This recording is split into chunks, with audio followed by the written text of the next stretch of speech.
The American West. The name itself conjures images of endless skies, sun-drenched canyons, and boundless opportunity. It was a land of manifest destiny, a sprawling canvas upon which a new nation painted its dreams in gold, steel, and dust. But for every story of fortune, there is a shadow narrative. A tale whispered around campfires, etched into the weathered wood of ghost towns, and carried on the lonesome wind that sweeps across the plains. This is a land built on bones, a place where the veil between the living and the dead is stretched thin. The vast, empty spaces that promised freedom also harbored unimaginable hardship, bottomless greed, and unspeakable violence. And the land remembers. The echoes of these tragedies don't just fade, they curdle. They become legends, curses. They cling to the soil, haunting the modern world with spectral warnings and unsolved mysteries. These are not just campfire tales. They are the lingering psychic wounds of a nation's brutal, beautiful, and haunted expansion.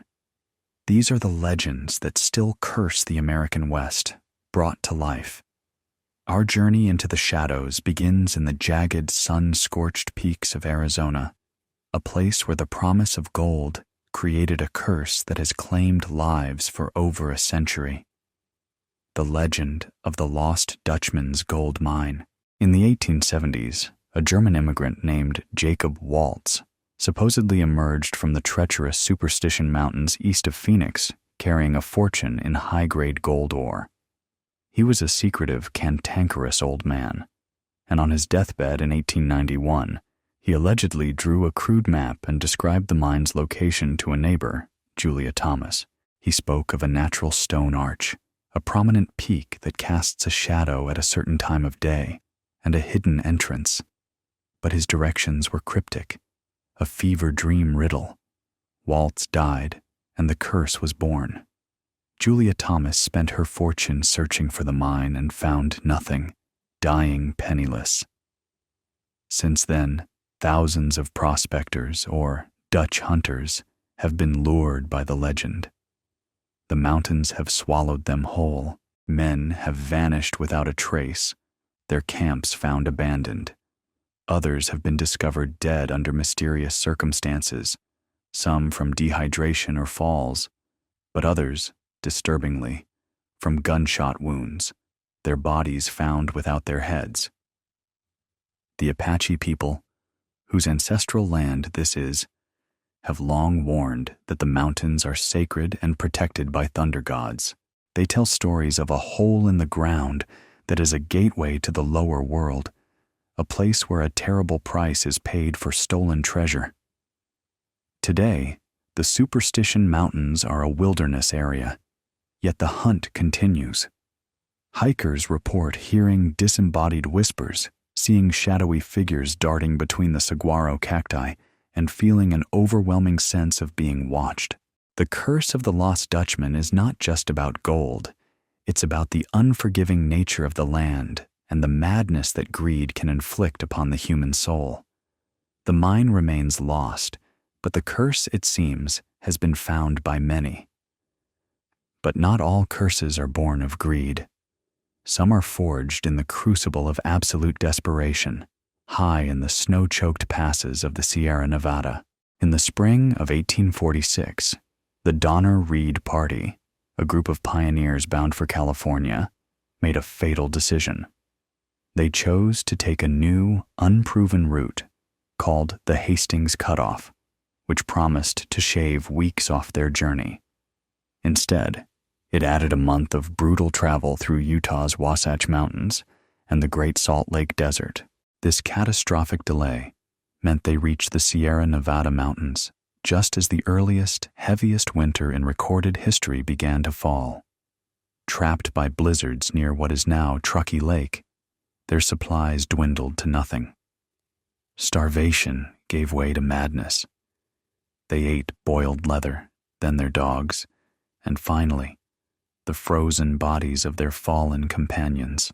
Of the 87 members of the party, only 48 survived the winter, many only by resorting to cannibalism. The rescue parties that finally reached them in the spring of 1847 found a scene of unimaginable horror. But the story didn't end with the rescue. The curse of their suffering, it is said, has seeped into the very soil. Today, Donner Memorial State Park is a beautiful, serene location, but visitors and park rangers alike speak of a profound and unshakable sadness that hangs in the air. People camping near the site of the cabins report hearing the faint cries of children on the wind, seeing ghostly apparitions of gaunt figures moving through the trees, and feeling sudden, inexplicable drops in temperature. Paranormal investigators have recorded electronic voice phenomena, disembodied voices whispering names like Tamsin, one of the last to perish. The curse of the Donner Party is a chilling reminder that some places are forever marked by human suffering, their history a permanent psychic scar upon the landscape. While the spirits of the Donner Party are bound by tragedy, other entities are born of pure malevolence, shapeless terrors that stalk the high deserts under the cover of night. Across the vast expanse of the Navajo Nation, a deep and ancient fear persists, a story not meant for outsiders. It is the legend of the Skinwalker, or in the Navajo language, the Yi-Nald-Lushi. This is not a ghost or a simple monster. It is a human being, a medicine man or woman who has chosen to twist their spiritual power toward evil. To become a Skinwalker, they must commit the ultimate taboo, the murder of a close family member. This act grants them supernatural abilities, most terrifying of all being the power to shapeshift. They can become a coyote, a wolf, an owl, or any other animal, using the form as a disguise to travel quickly, spy on their victims, and inflict sickness or death. They are said to be able to run faster than a car, jump impossible heights, and read human thoughts. To even speak their name is to invite their attention. The curse of the Skinwalker manifests as an intense paranoia and a series of inexplicable events. People report being followed by animals with unnervingly human-like eyes, hearing their name called from the darkness in a voice that is a perfect mimicry of a loved one, or finding strange powders and carved bone splinters left on their property. The infamous Skinwalker Ranch in Utah is a modern hotspot for such activity, where a family was terrorized by UFOs, cattle mutilations, and sightings of a bulletproof, wolf-like creature. Today, the legend is more than folklore. It's a living part of the culture, a genuine fear that dictates behavior in many parts of the Southwest. It serves as a stark warning about the corrupting influence of power and the terrifying reality that the greatest monsters often wear a human face. From the ancient fears of the desert, we travel to a site of a more recent, but no less bloody, chapter in American history. In the heart of San Antonio, Texas, stands a shrine to liberty, the Alamo. In 1836, fewer than 200 Texan defenders made a last stand against thousands of Mexican soldiers led by General Santa Anna. For 13 days, they held the fort, but the final assault was swift and brutal. Nearly every defender, including legends like Davy Crockett and Jim Bowie, was killed. But it is said that their spirits never surrendered. The curse, or perhaps the blessing, of the Alamo is that its ghostly defenders still patrol its walls. The hauntings began almost immediately. When Santa Anna ordered the Alamo to be torn down, the Mexican soldiers sent to do the job reportedly fled in terror, claiming to have been confronted by the fiery spirits of 6 ghostly monks who warned them away. Over the decades, the reports have continued unabashed. Night watchmen and tourists alike have seen spectral soldiers walking the ramparts, their phantom rifles at the ready. A ghostly figure of a tall man in a buckskin coat, believed to be Crockett, has been seen in the chapel, while others report seeing a small, spectral boy in one of the upper windows. The most common experience is the sound of battle, the roar of cannons, the crack of rifles, and the agonizing cries of the dying echoing through the quiet courtyard long after the city has gone to sleep. Modern paranormal teams have captured EVPs of voices speaking in both English and Spanish, and thermal cameras have picked up cold spots and inexplicable human-shaped figures. The ghosts of the Alamo are not considered malevolent. Instead, they are seen as eternal guardians, their spirits forever bound to the place where they made their ultimate sacrifice, a perpetual curse on any who would desecrate this hallowed ground. While the Alamo's ghosts are born of war, other phantoms are born of pure, distilled domestic tragedy. Deep in the wilderness near Kingman, Arizona, lies a place with a name that speaks for itself: Slaughterhouse Canyon. The legend, dating back to the Gold Rush era, tells of a desperate family living in a small cabin in the canyon. The father, driven mad by hunger and the failure to find gold, descended into a violent psychosis. One day, he slaughtered his wife and children before taking his own life.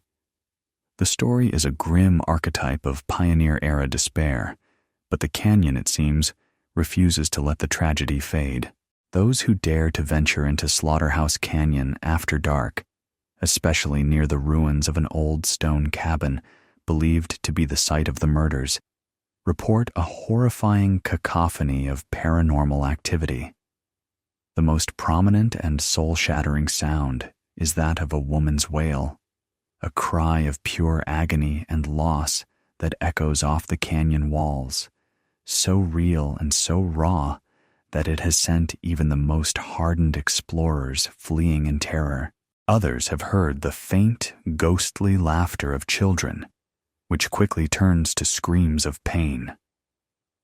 Shadow figures are seen darting at the edges of firelight, and a feeling of overwhelming dread and sorrow is said to press down on visitors, a psychic weight that is almost unbearable.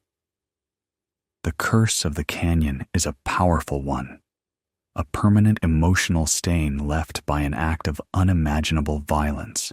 Today, it remains a notorious destination for ghost hunters and thrill seekers, many of whom leave with a story to tell, convinced that the tormented spirit of the mother still wanders the canyon floor, forever searching for the children she lost. From a canyon of sorrow, our path leads to a pit of damnation in the heart of the Texas Hill Country. Near the town of Marble Falls lies a gaping limestone sinkhole known as Dead Man's Hole. During the turbulent years of the Civil War and the Reconstruction era that followed, this unassuming 150-foot deep cavern earned its gruesome name. It became a dumping ground for the victims of vigilante justice and bitter feuds. Union sympathizers, suspected criminals, and anyone who crossed the wrong person were often murdered and unceremoniously thrown into the pit. Local legend claims that as many as 30 bodies were disposed of in its depths, their fates sealed in the cold, dark earth. One of the most famous victims was a pro-union judge named John R. Scott, who was hanged from an oak tree overhanging the hole and then dropped inside. The curse of Dead Man's Hole is one of retributive justice. The spirits of the murdered are said to be trapped within, their anger and despair radiating from the pit's mouth. Locals and visitors have long reported strange phenomena around the hole. They speak of an overwhelming feeling of being watched by unseen eyes, of hearing faint moans and whispers rising from the darkness, and of seeing ghostly apparitions hanging from the branches of the hanging tree that once stood beside it. A historical marker now stands near the site, detailing its grim history. But for many, the place is more than just a historical footnote. It's a mass grave, and the souls interred there are not at rest. Even today, some people refuse to go near it after sundown, believing that the angry spirits might just try to pull another victim down into the darkness with them, a chilling testament to a lawless time when a simple hole in the ground became a gateway to hell. Not all curses of the West are rooted in the distant past. Some are born from the more recent horrors of human tragedy, taking on the form of a modern campfire legend. In the beautiful, winding hills near Ojai, California, locals tell a story that will make you think twice about driving those country roads at night. It is the legend of the Char-Man. The most common version of the tale begins in 1948 with a terrible wildfire that swept through the Ojai Valley. A father and son were caught in the blaze inside their home. The father was killed, but the son survived, horribly burned and driven completely insane by the trauma. When rescuers arrived, they found the father's body, skinned and hanging from a tree. The son had vanished into the scorched wilderness. Ever since, he is said to haunt the back roads, particularly Creek Road. He is the Char-Man, a grotesque figure of blackened, peeling flesh who emerges from the woods to attack passing cars. Drivers have reported seeing a terrifying, burned figure run out in front of their vehicle, forcing them to stop. He then attempts to rip the doors open or attacks the car itself, his motives born of pure, psychotic rage. Another version of the legend claims he will approach people who have stopped their cars, ask for a cigarette, and then reveal his hideously burned face. While there is no historical record of the 1948 incident, the legend took on a life of its own in the 1960s and 70s. It became a local rite of passage for teenagers to drive down Creek Road at night, daring the Char-Man to appear.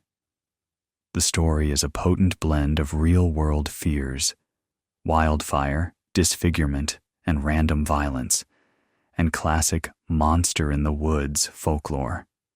It serves as a reminder that the West continues to generate its own curses, its own boogeymen, born not from gold or ghosts of the 1800s, but from the anxieties of the modern age.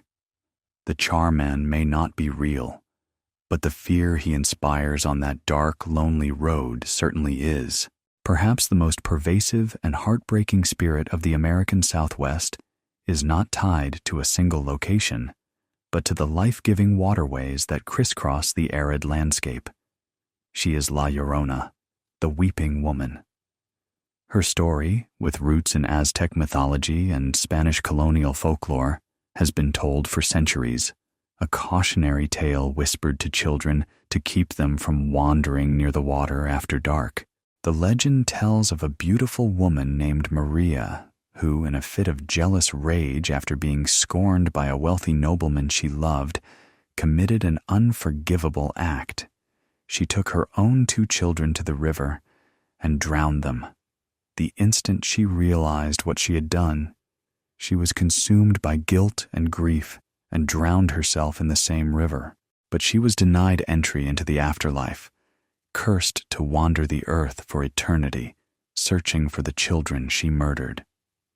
Her endless, agonizing cry, "Ay, mis hijos," or "Oh, my children," is said to be carried on the night wind near rivers, creeks, and lakes from Texas to California. To hear her cry is a terrible omen. To see her is even worse. She appears as a tall, slender figure in a flowing white gown, her face often obscured by a veil or shadow. Some say that if she finds a living child wandering alone, she will mistake them for her own and drag them to a watery grave. The legend of La Llorona is a powerful curse born of betrayal, murder, and eternal sorrow. It has been adapted and retold in countless communities, a living piece of folklore that transcends generations. Today, people still report hearing her chilling sobs along the Rio Grande or the canals of Los Angeles, a sound that freezes the blood. The story is more than a ghost tale. It's a profound cultural expression of grief and a terrifying warning about the destructive power of passion and despair. The curses of the West are not always directed at places, but sometimes at those who would disturb the dead. In the windswept plains of Nebraska, a powerful story of respect and retribution unfolds around the grave of a Ponca chief named Standing Bear. In 1877, the U.S. government forcibly relocated the Ponca tribe from their ancestral lands in Nebraska to the harsh Indian Territory in Oklahoma. The journey was brutal, and many, including Standing Bear's son, died. The chief made a solemn promise to his dying son that he would bury him back in their homeland along the Niobrara River. In a heroic act of defiance, Standing Bear and a small group of followers carried his son's bones for hundreds of miles back to Nebraska. He was arrested for leaving the reservation, leading to the landmark 1879 court case, Standing Bear v. Crook, where a judge ruled for the first time that an Indian was a person under the law with the right to sue for his freedom. Standing Bear won his case and buried his son. When the chief himself died in 1908, he was buried on a hill overlooking the valley, and here the legend of the curse begins. It is said that Standing Bear's spirit fiercely protects his final resting place. Over the years, stories have circulated about those who have disrespected the gravesite. Vandals who have tried to deface the monument have reportedly been met with terrifying consequences: sudden, violent illnesses, inexplicable accidents, or a string of unbearable bad luck. People who visit the grave with a pure heart report feeling a sense of profound peace and strength, but those with malice in their hearts feel an oppressive, menacing presence. The curse of Standing Bear's grave is not one of evil, but of justice. It's a powerful testament to a father's love and a leader's unbreakable will, a spiritual guard ensuring that the man who fought so hard for his people's humanity will himself be treated with dignity forever. Some places, however, are cursed not by a single act, but by a layering of tragedies, their foundations built directly on death. In the Old Town district of San Diego, California, stands a brick building that is widely considered to be the most haunted house in America, the Whaley House. Its curse began before the first brick was even laid. The property was the site of San Diego's public gallows, and in 1852, a man known as Yankee Jim Robinson was hanged there for grand larceny. The rope was too short, and instead of a quick death, he slowly and grotesquely strangled for nearly an hour. A few years later, ignoring the site's grim history, a businessman named Thomas Whaley built a beautiful family home right on top of the execution grounds. The family's life there was riddled with tragedy. Their young son, Thomas Jr., died of scarlet fever in the house. Their daughter, Violet, despondent over a failed marriage, shot herself in the chest and died there. Thomas and his wife Anna also passed away within the home's walls. The house became a nexus of sorrow, and the spirits, it seems, never left. Visitors to the Whaley House Museum today report a staggering amount of paranormal activity. The most common ghost is that of Yankee Jim, whose heavy spectral footsteps are heard clomping around the upper floor. The spirits of Thomas and Anna Whaley are often seen as full-bodied apparitions, and the scent of Anna's lavender perfume inexplicably fills the air. The ghost of little Thomas Jr. can be heard giggling or crying, and the tragic spirit of Violet is felt as a profound wave of sadness. The house is a paranormal pressure cooker, a place where the cumulative weight of death has irrevocably cursed the property, its history forever playing out in a loop of spectral sights, sounds, and sorrows for all who dare to enter. While many Western curses are tied to specific localized events, some regions seem to be cursed on a much grander scale, acting as magnets for the strange and inexplicable. The Uinta Basin in northeastern Utah is one such place. This remote, rugged landscape is often called the Bridgewater Triangle of the West, a hotspot for a bewildering array of high strangeness. For centuries, the Ute tribe has considered the area cursed, speaking of dark spirits and portals to other dimensions. In modern times, these legends have exploded into a full-blown paranormal enigma.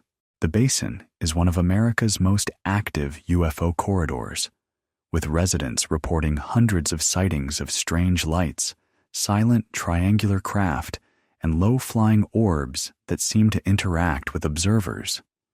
But it doesn't stop there. This is also the heartland of Skinwalker lore, and the basin is home to the notorious Skinwalker Ranch, a property that has been the subject of intense scientific and paranormal investigation due to its extreme activity. Beyond UFOs and shapeshifters, the area is plagued by reports of other cryptids, like Bigfoot, and bizarre cattle mutilations, where animals are found surgically dissected with no tracks or blood. It's a place where the laws of physics seem to bend. People report strange magnetic anomalies, poltergeist activity in their homes, and sightings of what appear to be dimensional doorways opening and closing in midair. The curse of the Uinta Basin is a modern mystery of epic proportions. It's as if the land itself is a weak spot in the fabric of reality, a place where multiple curses, ancient and perhaps even alien, converge, creating a landscape of profound and unsettling weirdness that continues to defy all rational explanation. Our final legend takes us to the desolate plains of Wyoming and delves into a mystery so strange it questions our very understanding of the West's history. In October 1932, two gold prospectors, Cecil Main and Frank Carr, were blasting for ore in the San Pedro Mountains. After one explosion, they uncovered a small sealed cave. Inside, sitting cross-legged on a ledge, was something that defied belief: the perfectly preserved, mummified body of a tiny human, only about 7 inches tall in its seated position. This was Pedro, the San Pedro Mountains mummy. Scientists who examined Pedro were baffled. X-rays revealed a fully formed, human-like skeleton, a complete set of teeth, and evidence of a violent death, a crushed skull and broken spine. Some anthropologists declared it the remains of an anencephalic infant, a baby born with a severe brain defect, but others, including the prospectors who found it, believed it was a mature adult, a member of the legendary Little People, or Namaragar, from Shoshone tribal lore. These legends described a race of tiny, aggressive people who would attack with poison arrows.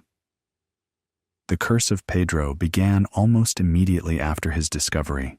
The mummy was exhibited as a sideshow attraction, changing hands several times before ending up with a New York businessman named Ivan Goodman. Then, in the 1970s, Pedro vanished and has never been seen again.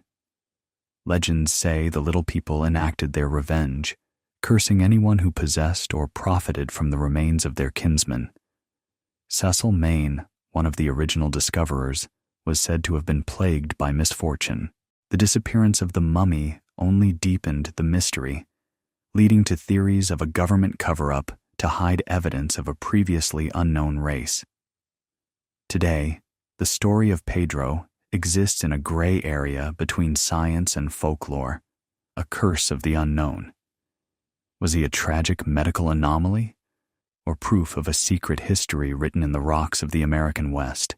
The loss of the mummy ensures we may never know, leaving only the eerie legend of the tiny, angry spirits that still guard the Wyoming hills.